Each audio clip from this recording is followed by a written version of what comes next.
जय माता दी। Welcome to all of you my study channel study with Santosh. आज हम लोग बात करेंगे संस्कृतिकरण की अवधारणा के बारे में। आज का टॉपिक बीए समाजशास्त्र के साथ साथ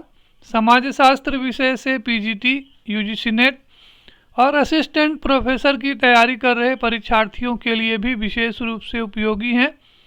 इस टॉपिक पर चर्चा करने से पहले हम चाहेंगे कि आप अपने साथ एक कॉपी और एक पेन भी रख लें, जिससे जो भी जानकारी आपको उपयोगी लगे उसे साथ साथ नोट करते चले। तो आइए हम लोग शुरू करते हैं और जानते हैं कि संस्कृतिकरण की अवधारणा क्या है। संस्कृतिकरण की अवधारणा को प्रस्तुत करने का श्रेय एम.एन. श्रीनिवास को है। एम.एन. श्रीनिवास ने अपने शोध कार्य दक्षिण भारत के कुर्गों में धर्म एवं समाज पे संस्कृतिकरण की प्रक्रिया का सर्वप्रथम उल्लेख किया था और इस कारण से हम लोग संस्कृतिकरण की अवधारणा के जन्मदाता के रूप में एम.एन. श्रीनिवास को उनके जन्मदाता के रूप में स्वीकार करते हैं। श्रीनिवास ने संस्कृतिकरण की प्रक्रिया को, संस्कृतिकरण की अवधारणा को स्पष्ट करते हुए अपने शोध कार्य में जो संस्कृतिकरण की अवधारणा का उन्होंने प्रयोग किया था, उस अवधारणा को स्पष्ट करते हुए उसकी व्याख्या करते हुए उन्होंने बताया कि संस्कृतिकरण वह प्रक्रिया है जिसमें कोई निम्न हिंदू जाति या जनजाति अपने प्रथाओं, आदर्शों और जीवन जीने के ढंग को प्रायः उच्च जाति या द्विज जाति की तरह परिवर्तित कर लेते हैं। यानी संस्कृतिकरण जो है वो एक ऐसी प्रक्रिया है, सामाजिक परिवर्तन की एक ऐसी प्रक्रिया है जिसमें कोई निम्न जाति या कोई हिंदू जनजाति अपने परंपराओं, मूल्यों, आदर्शों को या जीवन जीने ढंग को इस तरह से बदलती है, परिवर्तित करने का प्रयास करती है कि जिस तरह से उच्च जातियों या जो द्विज जातियां हैं, उनके जो जीवन जीने के ढंग हैं, उनके जो आदर्श और परंपराएं हैं, जो कर्मकांड हैं, उनके अनुसार अपने कर्मकांडों को, अपने जीवन जीने के ढंग को परिवर्तित करती हैं या करने का प्रयास करती। श्रीनिवास की जो दूसरी पुस्तक है social change in modern India, इस पुस्तक में उन्होंने सामाजिक संस्कृतिकरण की प्रक्रिया के बारे में अपने विचार स्पष्ट करते हुए बताया है कि वास्तव में जो संस्कृतिकरण की प्रक्रिया है वो सामाजिक परिवर्तन की एक सांस्कृतिक प्रक्रिया होती है, जिसमें समाज का एक वर्ग विशेष अपने से ऊंचे वर्गों की श्रेणियों में शामिल होने का प्रयत्न करता है। अर्थात हम ये कह सकते हैं कि संस्कृतिकरण सामाजिक परिवर्तन की एक सांस्कृतिक प्रक्रिया है, जिसमें समाज का कोई वर्ग जो है वो अपने से अपेक्षाकृत उच्च वर्ग के जो कर्मकांड हैं, उनके जो जीवन जीने के ढंग हैं, उनके अनुसार अपने को परिवर्तित करता है और उच्च वर्गों के अंतर्गत उच्च वर्गों की श्रेणियों में शामिल होने का प्रयत्न करता है। संस्कृतिकरण के बारे में श्रीनिवास का मानना है, उनका ये कहना है कि संस्कृतिकरण भारतीय इतिहास में एक सांस्कृतिक परिवर्तन की प्रधान प्रक्रिया रही है। आदिकाल से लेकर के वर्तमान काल तक संस्कृतिकरण की प्रक्रिया किसी न किसी रूप में हमेशा से विद्यमान रही है। यानी श्रीनिवास का ये मानना है कि संस्कृतिकरण जो है वो एक सार्वभौमिक प्रक्रिया है।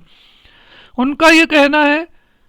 कि यह संभव है कि संस्कृतिकरण की प्रक्रिया कुछ भागों में या कुछ समयों में तेजी से चल रही हो, प्रबल रही हो, और कुछ भागों में संस्कृतिकरण कम हुआ हो, परंतु इस बात में कोई संदेह नहीं है कि यह एक सर्वव्यापी प्रक्रिया है। यानी संस्कृतिकरण के बारे में जो श्रीनिवास का विचार है वो ये है कि संस्कृतिकरण एक सर्वव्यापी या सार्वभौमिक प्रक्रिया है और जिसके अंतर्गत समाज का एक वर्ग विशेष अपने से उच्च वर्गों की श्रेणियों में शामिल होने का प्रयत्न करता है। श्रीनिवास ने कर्नाटक के कुर्गों का अध्ययन करते समय, यानी जब वो अपना शोध कार्य कर रहे थे, तो उस शोध कार्य का अध्ययन करते समय उन्होंने ये पाया कि कर्नाटक के जो कुर्ग हैं वो वहाँ पे जो रहने वाले जो लोग हैं, यानी वहाँ की जो निम्न जाति के जो लोग हैं, वो ब्राह्मणों की कुछ प्रथाओं को अपना रहे हैं और अपनी कुप्रथाओं को, जैसे कि मांसाहार करना, शराब का सेवन करना आदि को छोड़ने में लगे हुए थे।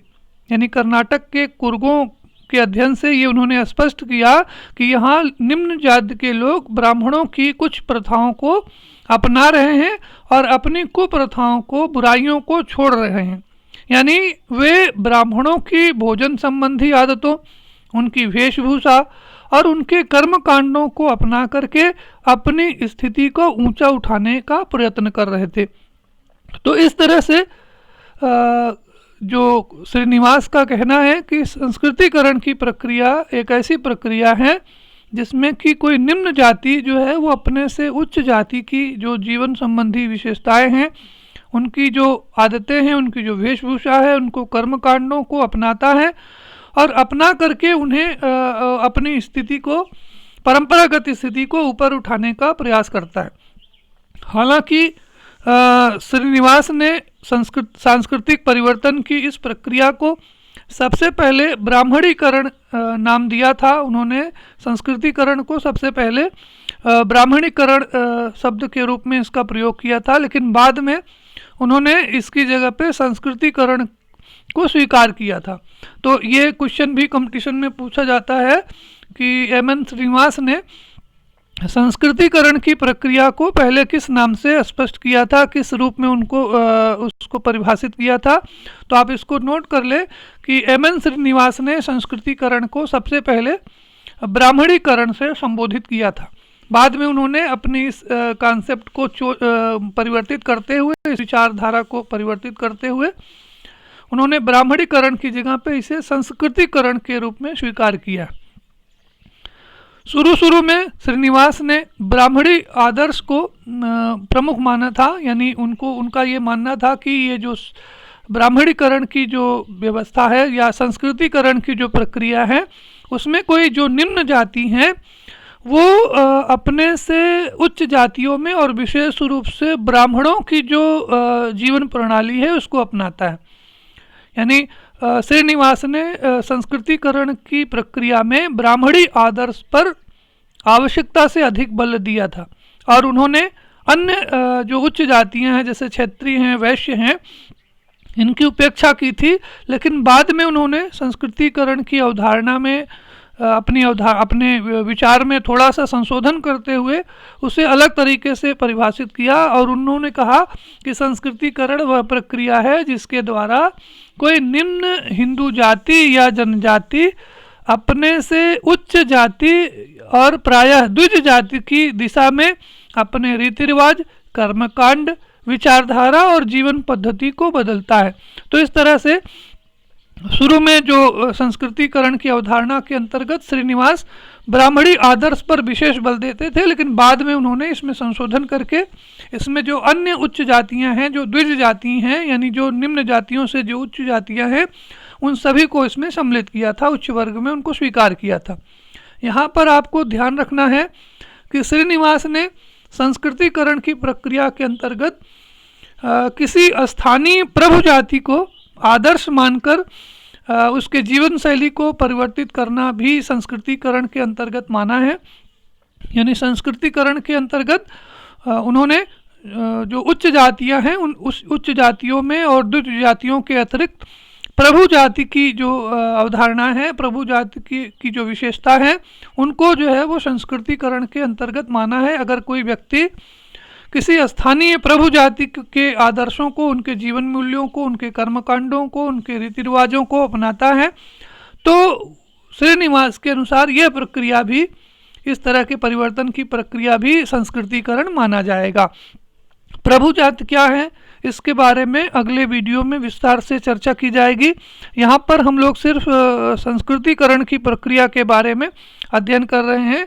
तो संस्कृतिकरण के बारे में एम.एन. श्रीनिवास का मानना है कि संस्कृतिकरण सांस्कृतिक परिवर्तन की एक ऐसी प्रक्रिया होती है जिसमें जो निम्न जाति हैं वो अपने से उच्च जाति के जीवन मूल्यों, कर्मकांडों, विचारधारा और जीवन पद्धति को उनके अनुसार बदलने का प्रयास करता है। और ऐसे परिवर्तनों के फलस्वरूप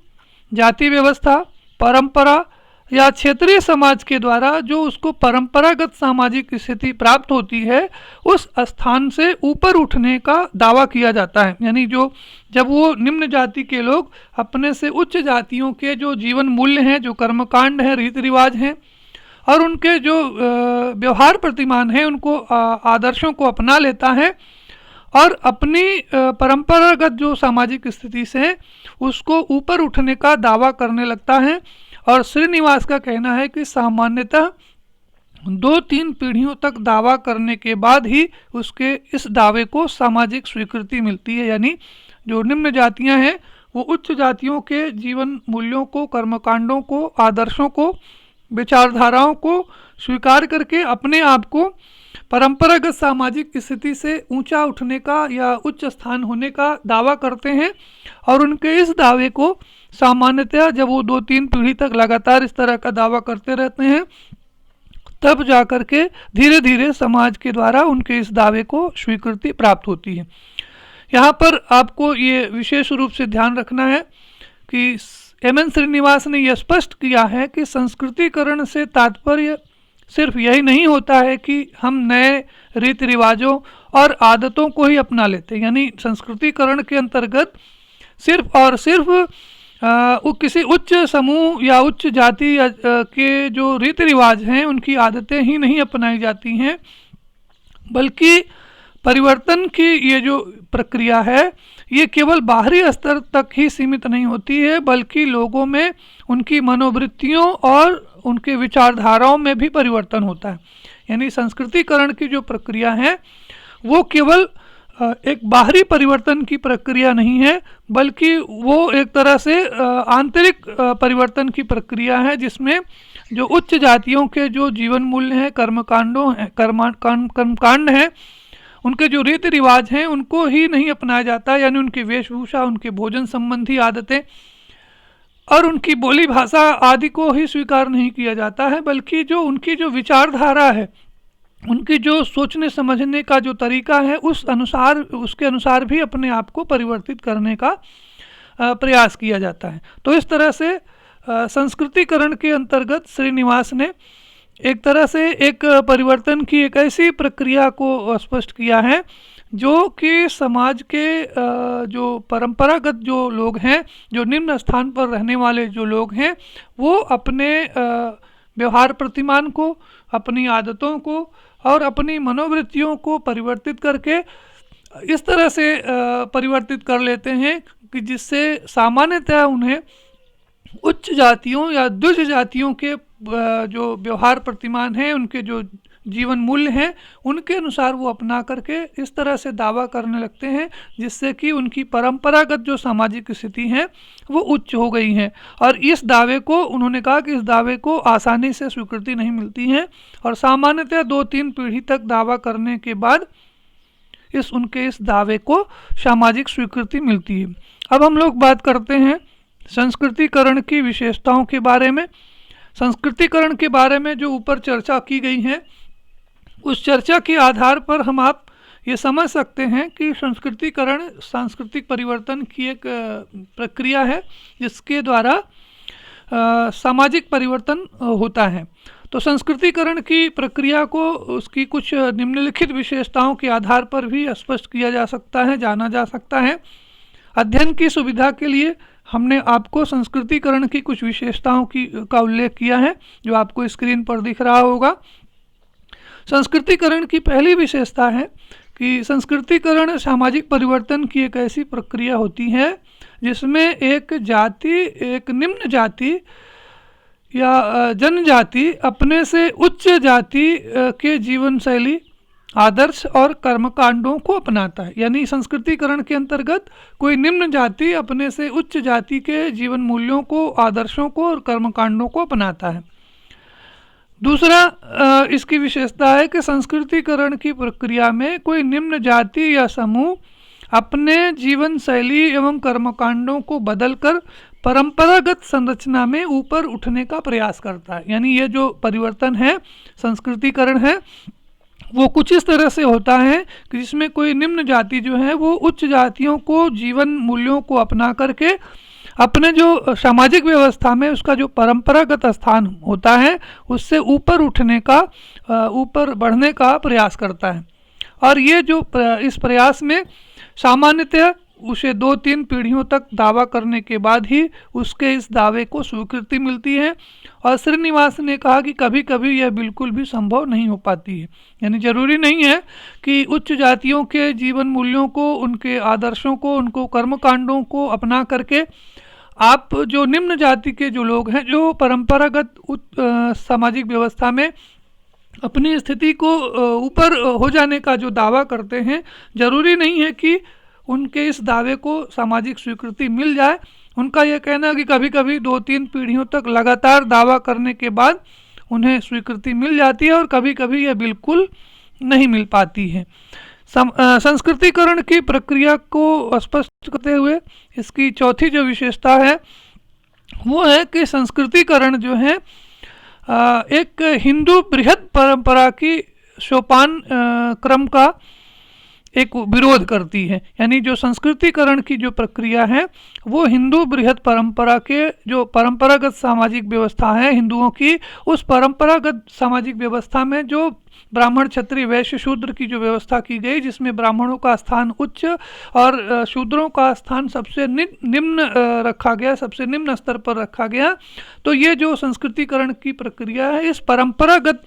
ये जो सोपान क्रम है, जो हायरार्की सिस्टम है, इसका वो विरोध करती है और निम्न जाति के लोग जो हैं वो उच्च जातियों के उच्च स्थान होने का अपना दावा प्रस्तुत करते हैं। संस्कृतिकरण वास्तव में एक प्रकार का एक विरोधी आंदोलन होता है जिसमें उच्च जाति, जिसमें उच्च स्थिति प्राप्त करने की कोशिश की जाती है। यानी परंपरागत जो सामाजिक व्यवस्था है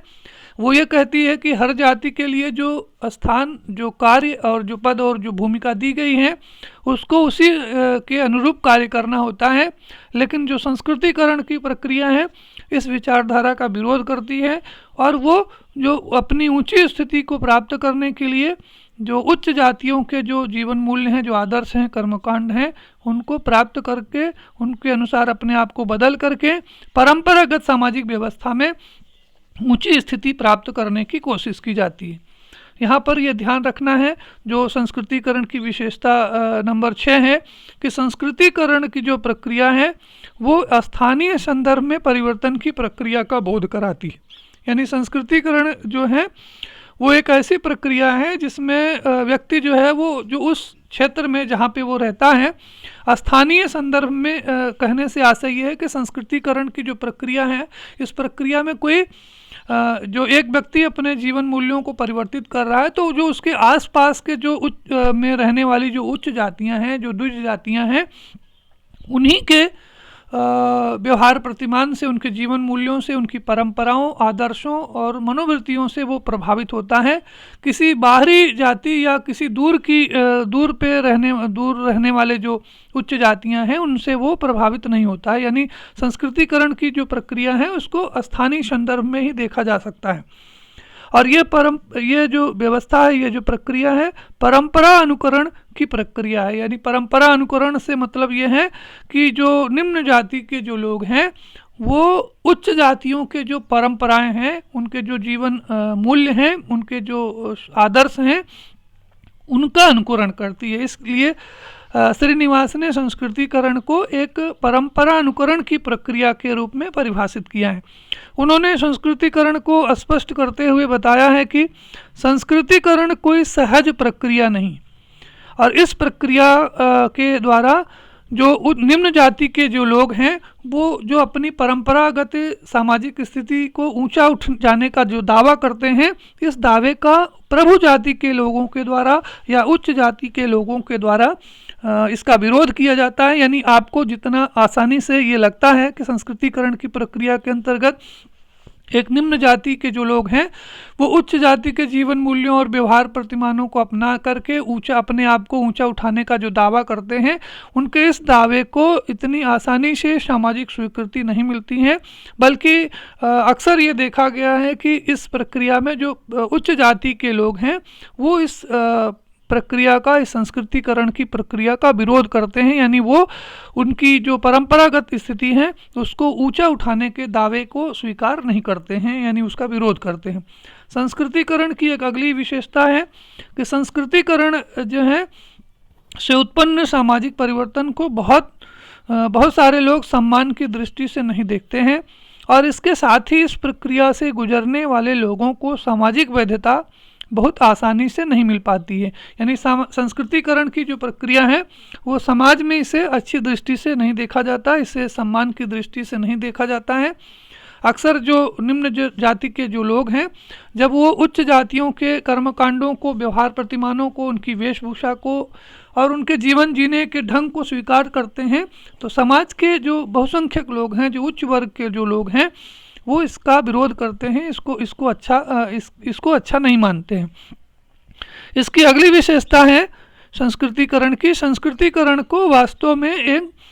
प्रत्याशी समाजीकरण की प्रक्रिया कहा जा सकता है। यानी संस्कृतिकरण की जो प्रक्रिया है उसको हम एक प्रत्याशी समाजीकरण कह सकते हैं, क्योंकि संस्कृतिकरण के अंतर्गत जो गुजरने वाली जो जाति हैं वो अपने से उच्च जाति की संस्कृति को इस उम्मीद से अपनाती हैं कि उसे उस जाति की सदस्यता या कम से कम उच्च सामाजिक स्थिति जो है वो अवश्य प्राप्त हो जाएगी। संस्कृतिकरण की जो अगली जो अंतिम विशेषता हमने आपको बताई है, नोट कराई है, वो ये है कि संस्कृतिकरण की अवधारणा को हम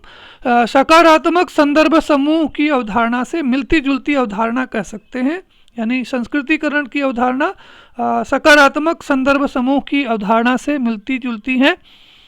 जो लोग समाज में सबसे बेहतर समझे जाते हैं, माने जाते हैं, वे लोग सकारात्मक संदर्भ समूह कहलाते हैं,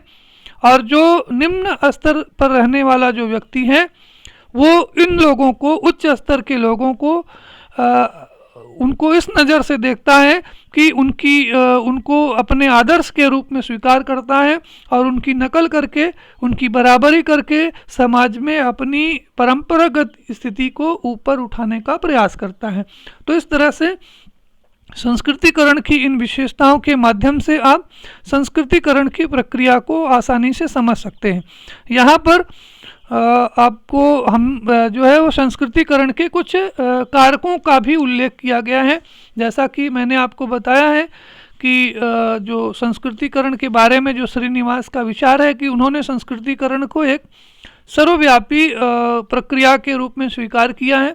और अगर भारत की बात करें तो परंपरागत जो भारतीय समाज जो है वो जाति पर आधारित, वर्ण व्यवस्था पर आधारित या धार्मिक विचारधाराओं से प्रभावित एक सामाजिक व्यवस्था रही है, जिसमें प्राचीन काल से ये व्यवस्था रही है कि एक व्यक्ति को अपने जाति, अपने वर्ण और अपने धार्मिक मूल्यों के आधार पर ही आचरण करना होता था, व्यवहार करना होता था। लेकिन बहुत सारी ऐसी सामाजिक प्रक्रियाएं हैं जिनमें से औद्योगिकरण है, पश्चिमीकरण है, या आधुनिक शिक्षा है, या जो बहुत सारे जो जब भारत को आज़ाद होने के बाद जो बहुत सारे जो सामाजिक विधान और कानून बनाए गए, तो उन कानूनों के माध्यम से, उन संविधान संशोधनों के माध्यम से धीरे धीरे जो परंपरागत जो सोच थी उस सोच में परिवर्तन आया है, और इस कारण से जो परंपरागत जो भारतीय समाज है उसको बदलने का अवसर प्राप्त हुआ है। तो इस तरह से संस्कृतिकरण के लिए कुछ सहायक परिस्थितियां हैं, कुछ ऐसे महत्वपूर्ण कारक हैं जिन्होंने भारत में संस्कृतिकरण को विकसित करने में, संस्कृतिकरण की प्रक्रिया में तेजी लाने में महत्वपूर्ण योगदान दिया है, जिसमें से श्रीनिवास ने पश्चिमीकरण को, औद्योगिकरण को, शिक्षा को, यातायात एवं संचार क्रांति को, आर्थिक सुधार कार्यक्रमों को, भू स्वामित्व की अवधारणा, स्वतंत्र भारत के कानून और संविधान और आधुनिक राजनीतिक व्यवस्थाओं को संस्कृतिकरण की प्रक्रिया का एक प्रमुख कारक के रूप में स्वीकार किया है। उनका ये मानना है कि उद्योग धंधों की स्थापना ने रोजगार के नए नए अवसर उत्पन्न किए हैं, जिसके कारण से अनेक लोग अपने जो परंपरागत जो कार्य हैं, उनकी जो आजीविका थी उसको छोड़ करके एक नई आजीविका प्राप्त करने के लिए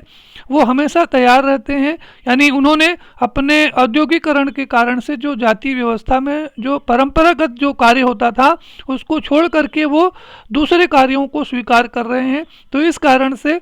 उद्योगों की स्थापना ने न केवल परंपरागत सामाजिक व्यवस्था को परिवर्तित किया है, बल्कि उसने संस्कृतिकरण को एक व्यापक सामाजिक परिवर्तन का आधार के रूप में विकसित किया है। इसके साथ साथ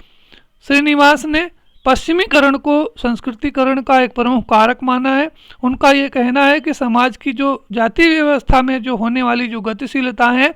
उसको प्रभावित करने में पश्चिमीकरण जो है वो एक प्रमुख कारक है। और विशेष करके भारतीय समाज के संदर्भ में अगर हम कहें तो पश्चिमी देशों के सामाजिक रहन सहन, उनके संस्कारों में जो खुलापन है उसको देख करके भारत की जो उच्च जातियां हैं उन्होंने इसको अपनाना शुरू किया। और इस कारण से जो निम्न जाति के जो लोग हैं उन्होंने उच्च जातियों के जो है वो मूल्यों को देख करके, इन विचारों को देख करके अपने आप को, अपनी स्थिति को बेहतर करने का या परिवर्तित करने का प्रयास किया है। इसके साथ साथ आज़ाद भारत में जो शिक्षा को लेकर के, जो आर्थिक सुधार को लेकर के, या जो सामाजिक बुराइयां थी, जो अस्पृश्यता थी, जो छुआछूत की भावना थी, इन सारी जो सामाजिक बुराइयों को दूर करने के लिए जो नए नए कानून बनाए गए, जो संविधान संशोधन किए गए, इन सारे प्रयासों से संस्कृतिकरण की जो प्रक्रिया है वो और तेज़ी से विकसित हुई है। यातायात और संचार के साधनों ने संस्कृतिकरण की प्रक्रिया को विशेष रूप से विकसित किया है, क्योंकि यातायात और संचार के साधनों के विकास हो जाने से वास्तव में संस्कृतिकरण की प्रक्रिया को और प्रोत्साहन मिला है। क्योंकि इस यातायात और संचार के माध्यमों के विकास से लघु और बृहद परंपराओं के बीच में जो अंतःक्रिया बढ़ी है, और इस कारण से जो उच्च जातियां हैं, जो निम्न जातियां हैं, वो धीरे धीरे उच्च जातियों के व्यवहार प्रतिमानों को, उनके जीवन मूल्यों को आसानी से परिचित हो पाई हैं, समझ पाई हैं। तो इस तरह से एम.एन. श्रीनिवास ने संस्कृतिकरण की अवधारणा को एक सामाजिक परिवर्तन की एक विशेष प्रक्रिया के रूप में परिभाषित किया है, जिसमें उनका ये मानना है कि संस्कृतिकरण एक तरह से सांस्कृतिक परिवर्तन की प्रक्रिया होती है, जिसमें कोई निम्न जाति या जनजाति